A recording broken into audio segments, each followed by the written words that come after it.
What's good, y'all? It's your boy Smoke God Dash from the Smoke Gods podcast, and this is the first installment of the Smoke Break. A little recap of stuff that I just been catching wind of throughout the week. Feel like sharing it before it becomes old news. We powered by the Smoke Gods podcast and the Unbound Lifestyle. Think, live, be unbound. All apparel available at the unboundlifestyle.com. Let's get to it. First, we're going to talk about this whole Jim versus Cam and 50. As y'all probably know by now, Cam interviewed 50 Cent on the It Is What It Is podcast. They was talking about their little issue they had. 50 basically used Jim as a pawn. It worked. Jim went for the bait or whatever. So they was just talking, hashing it out. It wasn't that major. Jim took offense to it. Said these two guys is on his, Personally, I feel like Jim is kind of bugging. He been on a little bit of a wild. I don't know. His energy been kind of weird since Cam and Mace got back into getting bread together. Jim is bugging. He going against two of the pettiest people in the industry. I feel like Jim was kind of a victim of his own loyalty, because even once Cam and Mace got back cool again, Jim kind of feel like he can't get back cool with Mace after all that. So he would look kind of funny if he did that.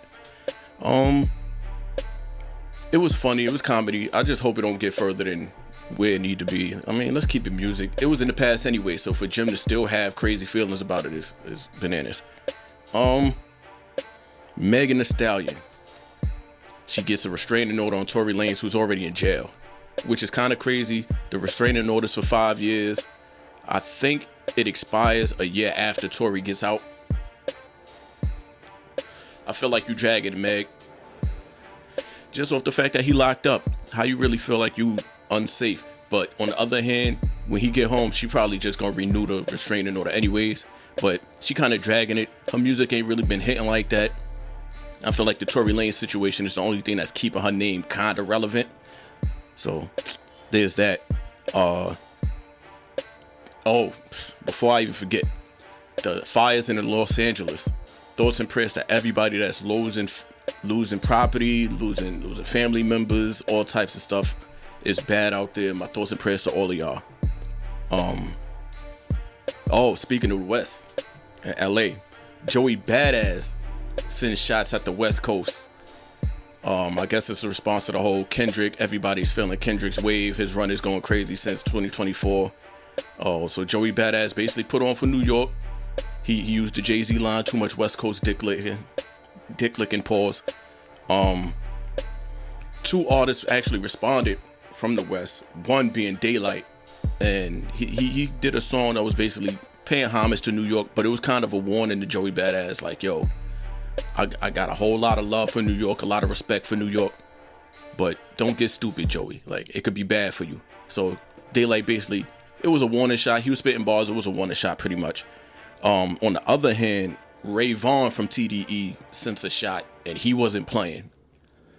So I don't know if Kendrick is even going to respond to Joey Badass. If he does, it'll probably be like a bar or two. Ray Vaughn wants all the smoke, so I guess Joey Badass is on the clock as far as that goes. I don't think Joey Badass wants any smoke with Daylight. He's probably one of the most dangerous MCs on and off beat. Drake respects him. Kendrick respects him. J. Cole respects him. Like, they all respect his pen. Daylight has songs with J. Cole. Drake snatched a couple bars from Daylight. So, they respect his pen. But we just gonna see how that pans out. I'm riding with New York regardless, but I don't know. Angela Yee. Lip service. She had Esso and Heineken from the Bag Talk podcast. No, Bag Fuel. I'm sorry, Bag Fuel. They pulled up for an interview. Out of nowhere, Math Hoffa pulls up. He gives Esso and Heineken dap or whatever, keep it peaceful, whatever. But they got into it over their whole fallout. It'll be good for the culture to see y'all get back together and do a podcast, or maybe hash it out on your own platform. That way, it won't be any filter. But they kept it peaceful. I respect that 1,000%. It would be good to see that come back together, because I feel like my expert opinion hasn't been the same without Esso, Heineken, Mecca, and even Sean Bigger, because I mean Sean Bigger was kind of like the old voice of wisdom type shit. So I respect that a lot. I hope everything works out and y'all can do that. Even keep y'all two podcasts separate, but for y'all to join up and do something, that would be fire for the culture. Angela Yee, it seemed messy in the beginning, but once it was explained, it was all good. Fat Joe against foundational Black Americans and Lord Jamar in regards to the origin of hip hop. Well, Fat Joe was basically saying Puerto Ricans, Latinos was there at the inception of hip hop.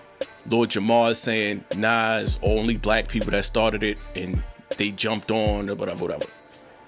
I feel like whoever was there was there. I mean, we all niggas. We just dropped off at different islands, speak different languages, but we all niggas at the end of the day. Hip hop is hip hop, man. Right now, everybody's in the culture, so to try to like argue over who started it, I don't know, man. Like, are they really gonna teach that in history classes or whatever? Let's just enjoy what we got. And lastly, Easy the Block Captain versus Shotgun Suge. Shotgun Suge cooked him 2-1. Easy was saying some shit. Easy basically jumped on Spaces after the battle, just trying to explain, yo, I won. He keeps talking about Remy. Listen, man, anything you could use against your opponent in a battle, unless it's like really disrespectful and it's like out of line, we gonna use it. And that's the newest shit that been going on. Niggas been talking about Easy and Remy for the longest, so to get mad is crazy. And y'all made it look even more nasty with the whole Remy and Papoose situation going online and shit. Easy, you should have just chilled out, did your battle, spit your shit, and just left it alone. Let the people decide who won. Don't try to sway them to think you won because, shit whack. That's pretty much it. It was just a little test run for the smoke break. Y'all should be about halfway or almost all the way done with y'all L's by now. Know what I mean? It's your boy Smoke God Dash. And I'm out of here. But before I go, just another reminder, Smoke Gods will be back top of February 2025. I'll have updates for y'all soon. And that's it. You already know.